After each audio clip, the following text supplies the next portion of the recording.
దేశానికి future city Amaravati. YCP నాశనం చేస్తే మేము శాసనం చేశాం. భవిష్యత్తులోనూ ఎవరు ఏమి చేయలేరు. అత్యాధునిక నగరంగా నిర్మిస్తాం. అమరావతికి వైసీపీ ఒక్కటే వ్యతిరేకం. 2028 నాటికి ప్రధాన సమస్యలన్నీ పూర్తి చేస్తాం. 2029లో మోదీతో ప్రారంభోత్సవాలు. AP CM Chandrababu Naidu. పెట్టరా అమరావతి, లేకపోతే అనరా కమరావతి అని ఆమె రేణుక చౌదరి గారు. అమ్మో, గా ఏజ్లో గంత కులపిచ్చి ఉన్న వాళ్ళనైతే చూడలే. పైగా మహిళలకు అంత కులపిచ్చి ఉండడం అయితే ఎక్కడ చూడలే. ఆమె నిండు పార్లమెంట్లో పెట్టరా అమరావతి, పిలవరా కమరావతి. అమరావతి బుద్ధుడికి సంబంధించిన కేంద్రంగా ప్రసిద్ధి చెందింది. దాన్ని మీ ఇష్టానుసారంగా కులపిచ్చితోటి పిలుస్తాను. ఏమనాలి మిమ్మల్ని?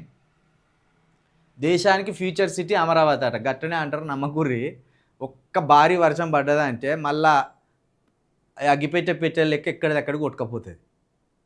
వాళ్ళని ఎవ్వరు నాశనం చేయవలసిన అవసరం లేదు. ఆంధ్రప్రదేశ్ రాజధానిని ఎవ్వరు నాశనం చేయవలసిన అవసరం లేదు. జగన్ గారు ఇంకొకరో దాన్ని నాశనం చేయవలసిన అవసరం లేదు. ప్రకృతి చాలు. ఎందుకంటే హైదరాబాద్ ప్రకృతికి ఆంధ్రప్రదేశ్ ప్రకృతికి చాలా తేడా ఉంటుంది. వాళ్ళకు ఒక్క భారీ వాన పడితే సముద్రాన్ని తలపిస్తుంది ప్రతి ఒక్కటి. అందుకే వాళ్ళు హైదరాబాద్ని విడిచిపెట్టలే.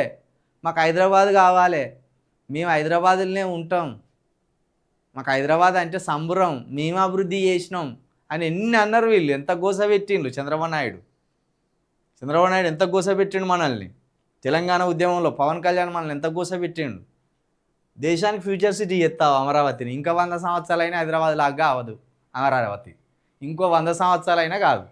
నువ్వు చూడు, హైదరాబాదు స్థాయికి రావాలంటే అనేక అంశాలు సహకరించాలి. కాబట్టి మీకు వాతావరణమే అతిపెద్ద సమస్య.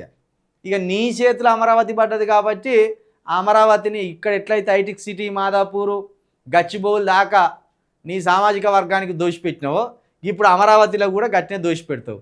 అక్కడ జగన్ ఏమంటలేడు. ఒక్క రాజధానికే 2 లక్షల కోట్ల రూపాయలు ఎందుకు పెడుతున్నావు?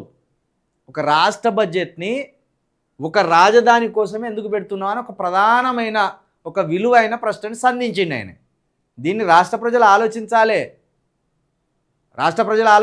ఇప్పుడు అక్కడ ప్రతిపక్షాన్ని సున్నా చేసి ముగ్గురు ముకుమ్మడిగా దోచుకుంటున్నారు. అది ఆ రాష్ట్ర ప్రజలకు అర్థమైతే లేదు. పవన్ కళ్యాణ్, చంద్రబాబు నాయుడు గారు, బీజేపీ 3 ఒక్కటై అక్కడ ప్రజలను మభ్యపెడుతూ, ఆర్థిక అభివృద్ధిని మభ్యపెడుతూ, వాళ్ళ ఇష్టానుసారంగా 1-2 సామాజిక వర్గాలకు ఆంధ్రప్రదేశ్ సంపదను దోచిపెట్టడానికి తయారైన వాళ్ళు. అది అక్కడ ఉన్న యువత ఆలోచించాలి. జగన్ గారిని మీరు చూసి వ్యతిరేకించడం, ముమ్మాటికి ప్రతిపక్షం లేకుండా చేసుకోవడం, అది మీకే నష్టం. ఇంకా ముఖ్యంగా అక్కడున్న మాదిగవారు, మాలవారు, రెల్లివారు, దళిత సమాజం అంతా, బీసీ సమాజం అంతా ఆలోచించాలి. మీ రాష్ట్రం ఎక్కడి నుండి ఎటు దిశగా పోతున్నది? ఒక కులపిచ్చి దిశగా, ఒక మతపిచ్చి దిశగా మీ రాష్ట్రం పోతున్నది. రానున్న రోజుల్లో ఉత్తరప్రదేశ్కి, ఆంధ్రప్రదేశ్కి ఏం తేడా లేకుండా అవుతుంది. పవన్ కళ్యాణ్ గారిని మీరు అట్లనే ప్రోత్సహిస్తే, అట్లనే విశ్వసిస్తే, ఈ కూటమి ప్రభుత్వాన్ని అట్లనే మీరు నెత్తి మీద పెట్టుకుంటే రానున్న రోజుల్లో యూపీకి, ఏపీకి ఏమీ తేడా లేకుండా అవుతుంది.